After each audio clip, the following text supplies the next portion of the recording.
ಕೊಡ್ಬೇಡಿ big boss. ಮುಟ್ಟು ನೋಡ್ಕೊಬೇಕು, ಮುಟ್ಟಿದ್ರೆ ಅವ್ವಾ ಅನ್ಬೇಕು. ಸೊ ವೀಕ್ಷಕರೇ ನೋಡಿದ್ರಲ್ಲ, ಈಗ ಇನ್ನೊಬ್ಬರನ್ನ ಕೆಳಗೆ ಹಾಕಿ ಕಾಮಿಡಿ ಮಾಡ್ತಾರೆ ಗಿಲ್ಲಿ ಅಂತ ಅಂದ್ಬಿಟ್ಟು ಎಲ್ಲರೂ ಕೂಡ ಹೇಳ್ತಿದ್ರು. ಈಗ ಇವರೆಲ್ಲರೂ ಕೂಡ ಏನ್ ಮಾಡ್ತಿದ್ದಾರೆ, ಇವನ್ ಇದ್ರ ಜೊತೆ ಕಾವ್ಯ ಅವರು ಕೂಡ ಇಲ್ಲಿ ಸೇರ್ಕೊಂಡಿದ್ದಾರೆ. ಕಾವ್ಯ ಅವ್ರು ಯಾವಾಗ್ಲೂ ಕೂಡ ಗಿಲ್ಲಿ ಅವ್ರಿಗೆ ಹೇಳ್ತಾರೆ, ನೀನು ಕಾಮಿಡಿ ಮಾಡ್ತೀಯಲ್ಲ ಅದು ಇನ್ನೊಬ್ಬರಿಗೆ ಹರ್ಟ್ ಆಗುತ್ತೆ ಅಂತ ಅಂದ್ಬಿಟ್ಟು. ಈಗ ಕಾವ್ಯ ಅವರು ಕಾಮಿಡಿನೇ ಮಾಡಿರ್ಬೋದು, ಆದ್ರೂ ಕೂಡ ಗಿಲ್ಲಿ ಅವ್ರಿಗೆ ಹರ್ಟ್ ಆಗಿರಲ್ವಾ? ಇದು ಎಲ್ಲಿಂದ ಸ್ಟಾರ್ಟ್ ಆಯಿತು ಅಂತಂದರೆ, ಮೇನ್ ಆಗಿ ಟಾಸ್ಕ್ ಅಂತ ಇವಾಗ ಏನೊಂದು ಕೊಟ್ಟಿದ್ದಾರೆ, 5 ಟಾಸ್ಕ್ಗಳು ಇದೆ. 5 ಟಾಸ್ಕಲ್ಲಿ ಮೊದಲನೇ ಟಾಸ್ಕ್ ಈಗ ಕಂಪ್ಲೀಟ್ ಆಗಿದೆ. ಇದರಲ್ಲಿ ಸೂರಜ್ ಅವ್ರ ತಂಡ ಗೆದ್ದಿದ್ದಾರೆ, ಚೈತ್ರ ಅವ್ರ ತಂಡ ಸೋತಿದ್ದಾರೆ. ಈಗ 2ನೇ ಟಾಸ್ಕು ಇಲ್ಲಿ ಕೊಡಬೇಕು. ಬಿಗ್ ಬಾಸ್ ನೀವು ಕೇಳಿಸ್ಕೊಂತಿರ್ತೀರಾ ಅಂತ ನನಗೆ ಗೊತ್ತು ಅಂತ ರಜತ್ ಅವ್ರು ಹೇಳ್ತಾರೆ. ನನ್ನ ಪ್ರಾಣ ಸ್ನೇಹಿತ, ಬಂಧು ಬಳಗ, ಈ ಥರ ಸಮಥಿಂಗ್ ವರ್ಡ್ಸ್ ಹೇಳ್ಬಿಟ್ಟು ಇವಾಗ ಅವನಿಗೆ ಟಾಸ್ಕ್ ಕೊಟ್ಟರೆ ಮುಟ್ಟು ನೋಡ್ಕೋಬೇಕು ಅವನು ಅಮ್ಮಮ್ಮ ಅಂತ ಅಂದ್ಬಿಟ್ಟು, ಆ ರೀತಿಯಾದ ಒಂದು ಟಾಸ್ಕ್ ಕೊಡಿ ಅಂತ ರಜತ್ ಅವರು ಹೇಳ್ತಾರೆ. ಇನ್ನಿಲ್ಲಿ ಧನುಷ್ ಅವ್ರು ಕೂಡ ಹೇಳ್ತಾರೆ, ನಿಮಗೂ ರಘುಗೂ ಇಲ್ಲಿ ಟಾಸ್ಕ್ ಬಿದ್ದರೆ ಏನು ಮಾಡ್ತೀರಾ ಗಿಲ್ಲಿ ಅಂತ ಕೇಳಿದ ತಕ್ಷಣ ಇಲ್ಲಿ ನಾನು ತೊಗೊತೀನಿ ಟಾಸ್ಕ್, ಏನಿದ್ರು ಕೂಡ ಮಾಡ್ತೀನಿ ಅಂತ ಇಲ್ಲಿ ಹೇಳ್ತಾರೆ. ಹೌದು, ಫಿಸಿಕಲ್ ಟಾಸ್ಕ್ ಅಂತ ಬಂದಾಗ ರಘು ಅವರು ಸ್ವಲ್ಪ ಸ್ಟ್ರಾಂಗ್ ಆಗೇ ಕಾಣ್ಬೋದು. ಹಾಗಂದಿದ ತಕ್ಷಣ ಟಾಸ್ಕ್ ಕೊಡೋಕ್ಕೂ ಮುಂಚೆನೆ ಇಲ್ಲಿ ಯಾರು ವಿನ್ ಆಗ್ತಾರೆ ಅಂತ ಡಿಸೈಡ್ ಮಾಡೋದು ತುಂಬಾ ತಪ್ಪು. ಇಲ್ಲಿ ಧನುಷ್ ಅವರು ಗಿಲ್ಲಿಯವ್ರನ್ನ ಕೇಳಿದಾಗ ಗಿಲ್ಲಿಯವರು ಆಡ್ತೀನಿ ಅಂತ ಇಲ್ಲಿ ಹೇಳ್ತಾರೆ.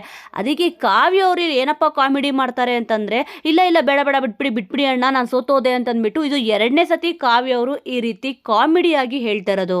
ಅದಕ್ಕೆ ಇಲ್ಲಿ ಗಿಲ್ಲಿ ಅವರು ಕಾವ್ಯ ಅವ್ರನ್ನ ಇಲ್ಲಿ ನೋಡ್ತಾರೆ. ಅದಕ್ಕೋಸ್ಕರನೇ ಏನು ದುರಾಂಕಾರದ ಲುಕ್ಕು ನಿಂದು ಅಂತ ಅಂದ್ಬಿಟ್ಟು ರಜತ್ ಅವ್ರು ಹೇಳ್ತಾರೆ. ಏನೇ ಆದರೂ ಕೂಡ ಹೌದು, ಎಲ್ಲರೂ ಕೂಡ ಒಪ್ಕೊಳ್ಳೋಣ, ಇದು ಕಾಮಿಡಿಯಿಂದಾನೇ ಇಲ್ಲಿ ರಜತ್ ಅವರು ಮಾತಾಡ್ತಿರೋದು ಅಂತ ಅಂದ್ಬಿಟ್ಟು.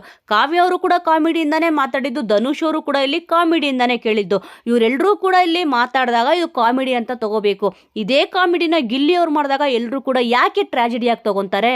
ರಜತ್ ಅವ್ರು ಬಂದ್ಬಿಟ್ಟು ದುರಾಂಕಾರದ ಲುಕ್ ಕೊಡ್ತೀಯಾ ಅಂತ ಹೇಳ್ತಾರೆ. ಮತ್ತಿಲ್ಲಿ ಅದ್ರ ಜೊತೆ ಕಾವ್ಯ ಅವರು ಕೂಡ ಇಲ್ಲ ನಾನು ಸೋತೋದೆ, ಬಿಟ್ಬಿಡೋಣ ಅಣ್ಣ ಅಂತ ಅಂದ್ಬಿಟ್ಟು ಈ ಥರ ಬೇಡ್ಕೊಂತಾರೆ ಅಂತ ಅಂದ್ಬಿಟ್ಟು ಇಲ್ಲಿ ಕಾವ್ಯ ಅವ್ರು ಹೇಳಿದ್ರು. ಇಲ್ಲಿ ಗುರಾಯಿಸೋದ್ರಲ್ಲಿ ಏನು ತಪ್ಪಿದೆ? ಆ್ಯಕ್ಚುಲ್ ಆಗಿ ಎಲ್ಲರೂ ಕೂಡ ಕಾಮಿಡಿನ ಕಾಮಿಡಿ ರೂಪದಲ್ಲಿ ತೊಗೊಂಡ್ರೆ ತುಂಬಾ ಚೆನ್ನಾಗಿರುತ್ತೆ. ಆದರೆ ಕೆಲವೊಂದು ಸತಿ ಗಿಲ್ಲಿಯವರು ಇನ್ನೊಬ್ಬರನ್ನ ತುಳಿದು ಕಾಮಿಡಿ ಮಾಡ್ತಾರೆ ಅನ್ನೋದನ್ನ ಒಂದು ಪದನ ಬಿಟ್ಟರೆ ಎಲ್ಲರೂ ಕೂಡ ತುಂಬಾ ಚೆನ್ನಾಗಿರುತ್ತೆ.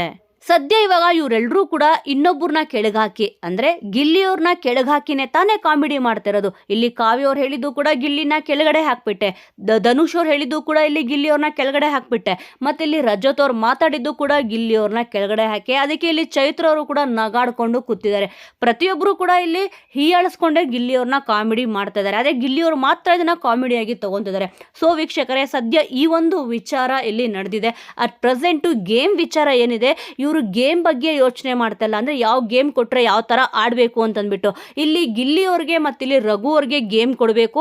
ಆ ಗೇಮಲ್ಲಿ ಗಿಲ್ಲಿಯವರು ಯಾವ ಥರ ಸೋಲ್ತಾರೆ ಅದನ್ನು ನೋಡಬೇಕು ಅಂತಂದ್ಬಿಟ್ಟು ಎಲ್ಲರೂ ಕೂಡ ಇಲ್ಲಿ ಕಾಯ್ತಿದ್ದಾರೆ. ವೀಕ್ಷಕರೇ, ಈ ಒಂದು ವಿಚಾರದ ಬಗ್ಗೆ ನಿಮಗೆ ಏನನ್ಸುತ್ತೆ? ಆಲ್ರೆಡಿ ಈಗ 2ನೇ ಗೇಮ್ಗೂ ಕೂಡ ಇಲ್ಲಿ ರೆಡಿ ಮಾಡ್ತಿದ್ದಾರೆ. ಮೊದಲನೇ ಗೇಮ್ ಅಂತೂ ಸಖತ್ತಾಗಿದೆ, 2ನೇ ಗೇಮು ಯಾವ ರೀತಿ ಇರುತ್ತೆ ಅಂತ ಇಲ್ಲಿ ನೋಡಬೇಕಿದೆ. ವೀಕ್ಷಕರೇ, ಈ ಒಂದು ವಿಚಾರದ ಬಗ್ಗೆ ಹಾನೆಸ್ಟ್ ಆಗಿ ನಿಮ್ಮ ಒಪಿನಿಯನ್ ಏನಿದೆ ಅನ್ನೋದನ್ನು ಮಿಸ್ ಮಾಡದೆ ಕಮೆಂಟ್ ಮೂಲಕ ತಿಳಿಸಿ. ಮುಂದಿನ ವಿಡಿಯೋದೊಂದಿಗೆ ಮತ್ತೆ ಸಿಗೋಣ.